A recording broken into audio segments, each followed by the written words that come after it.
day, South Africa. Our energy industry's present non-cooperative state is identical to some unstable atoms as a result of splitting nuclei, with the result being imminent destruction. On the one hand, the National Energy Regulator of South Africa, or NERSA, has 2 weeks ago, on Tuesday, given the go-ahead to 3 generation licenses for floating powership provider Karpowership South Africa, while on the other hand, the decision from 3 months ago from the Department of Forestry, Fisheries and Environment to reject the power ships on the grounds of not meeting the minimum requirements for public participation as per our country's environmental legislation still stands. The obvious reason for the state of incoherence in our government is the fact that this latest proposed project, which the Amapungane Center for Investigative Journalism has estimated to be worth 225.7 billion rands over 20 years, is riddled with cronyism characterized by undue vertical integration and conflicts of interest. South Africans cannot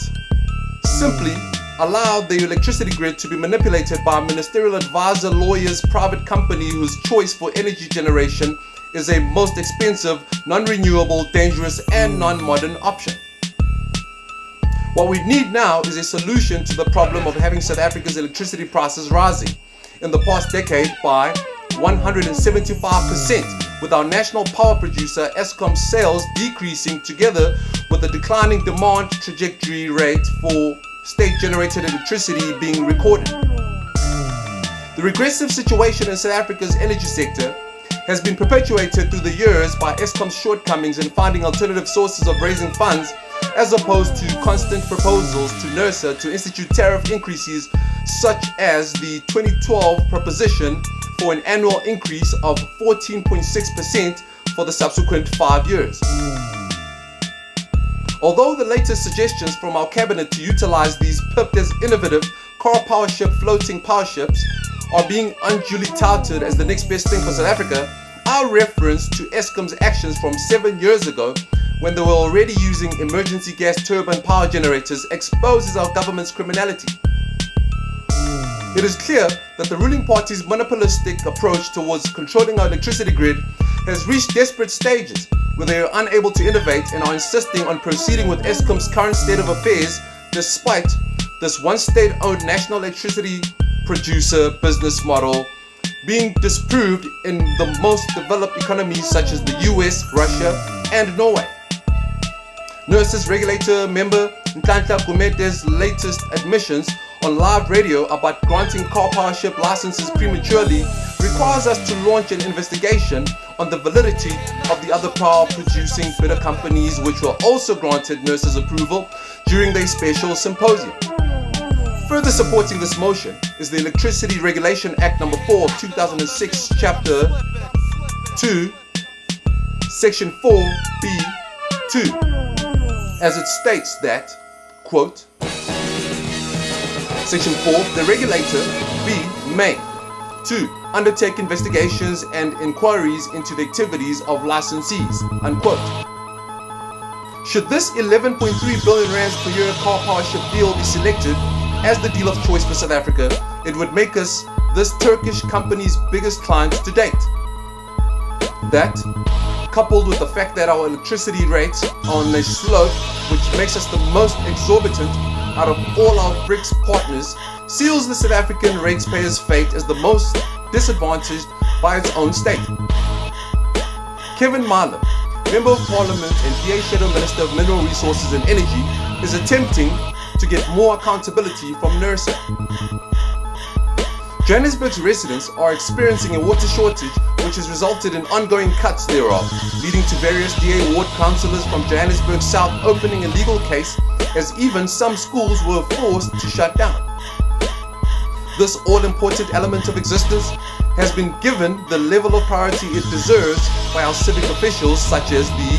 Johannesburg City Council members from 12 years ago, who together with some University of Johannesburg or UJ academics collaborated to use the former state-of-the-art laboratories to train scientists to address the nation's water shortage. What's happening today in the Joburg Water organizational structures is a mockery of all the efforts of those that have historically built the city-owned utility in order that it is able to provide its citizens with a good quality water supply. In 2003, the city of Joburg, or the COJ municipality, instituted an intervention to mitigate the issue of a quarter of the water out of the entire volume purchased by COJ from Rand Water, which is not billed, in the form of a prepaid system. Local taxpayers should be concerned about the Johannesburg Water's activities, most notably because the amount of the city's money to be utilized for just this current financial year is to the tune of 88 billion rand, with some delays causing overdue infrastructure renewal transactions presently amounting to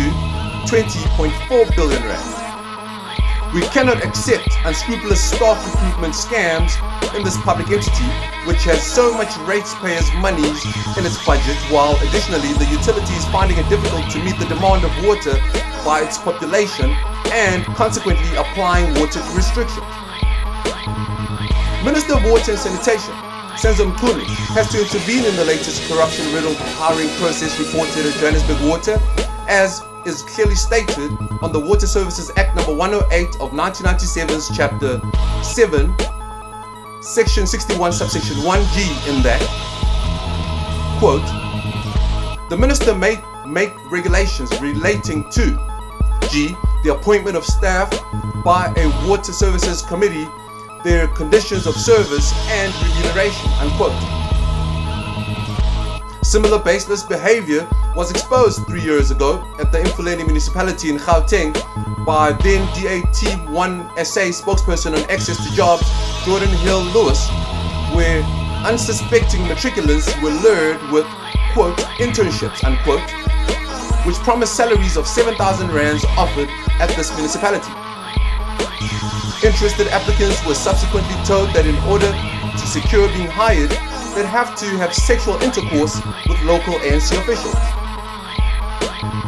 Former UJ Vice-Chancellor Professor Derek van der Merwe and 2009's Johannesburg Water Acting Chief Executive Officer Jones Mnisi's partnership to produce high-level graduate scientists and engineers to attend to the water supply challenges of the region is tainted by the latest bribery for jobs occurrences.